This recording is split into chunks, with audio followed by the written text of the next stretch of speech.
League. Just want to find out, was the league what you expected?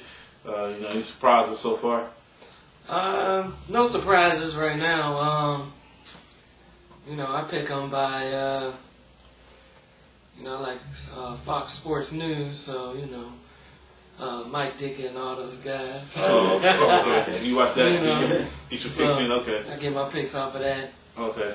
So. All right. Well, anything, how different is it compared to other? Have you ever done any of the football pools before? No, this is my first time ever doing a football pool. Okay. So. All right. Well, for a rookie, you're doing pretty decent. I will say two conference wins. Yeah, that's not bad. 2 round wins, so that's not bad. But I would say this is one of our better rookie classes I think we had.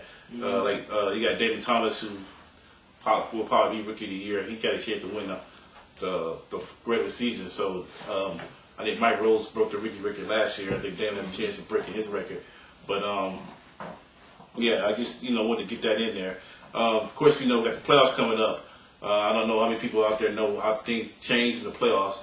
But in the playoffs, everything doubles. You get to 20 points now for a win, 20 points for hitting the game on the head.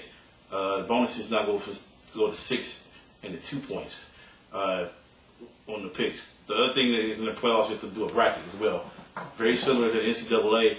You have to pick the bracket all the way throughout. Who you got going to the Super Bowl, and the bracket points, I think you can get around 2,000 points. Yeah, I think that's the maximum. I think. I don't remember exactly. I meant to count that up before I got on the show, but I didn't say to do it. But you can still get. I think it was a total of 2,400 points is still available to get in the playoffs. So nobody's really totally out of it. Of course, the players that have the best scores in the regular season and carries over, they have a better chance. But no one's totally out of it. Right, and whoever gets division wins and conference wins get bonus points for those wins. Correct. And each player that wins the division at the end of the year gets 50 points added to their score. Conference, if you win your conference, you get 100 points, and then the person who is the regular season champ gets 200 points. For every division win, you get 10 points bonus. Every conference win is 20 points, and every round win is 30 points. Then also the league leaders, guys that finish first and wins, they get a bonus. Person at the highest score for one week gets a bonus. Person with the most bonuses, most bonus points, everybody. So the points tally up at the end. So all the bonuses that you get, all the division wins, they all add up. And which is one of the things why Brian Shavers right now in the power rankings, he's number 10, but he has 10 bonus wins. He has 6 division wins, 3 conference wins, and 1 round win. There's a chance he can easily shoot up to maybe second or third because of that after we come out with the regular season standings. So, we do another power rankings after the regular season is over. The other thing is you got to remember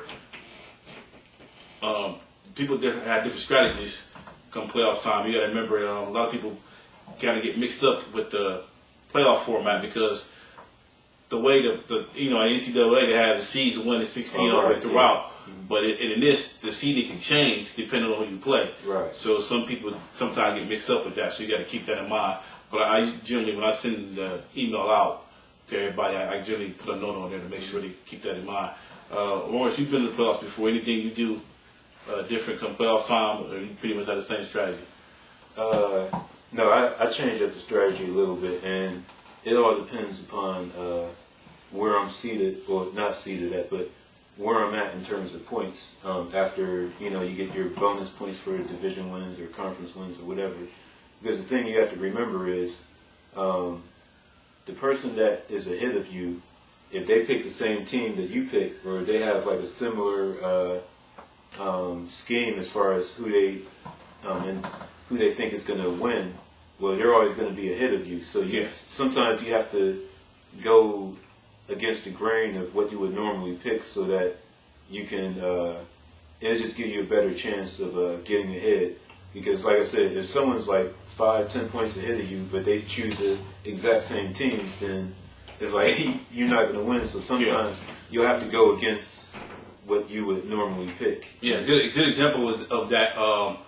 Eric Clark, when he won, I think, not last year, but 3 years ago. That was the year Pittsburgh won it the first time. Eric was probably maybe 12th or 13th going into the playoffs.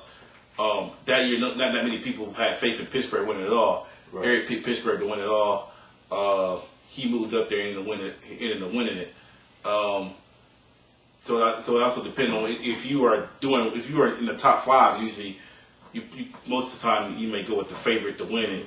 Somebody that's down towards the bottom may kind of go with somebody, that's not a kind of an odd, like a dark horse. a dark horse to win it all to get back in it. So that's a possibility. I think Eric was the only player in history that finished. I think he was outside the top 15 actually. Yeah, I think he was. Yeah, he was the only player in history to do that. And other times it's been years where I know the year Guy won, he dominated the whole year. It wasn't even close. Yeah. He won the regular season and he picked the whole thing in the playoffs. And I think he blew everybody away by like 300 points. It wasn't even close. Yeah. Well, when we come back, we're going to talk about some of the key games for Week 15, and we're going to preview the upcoming games for Week 16.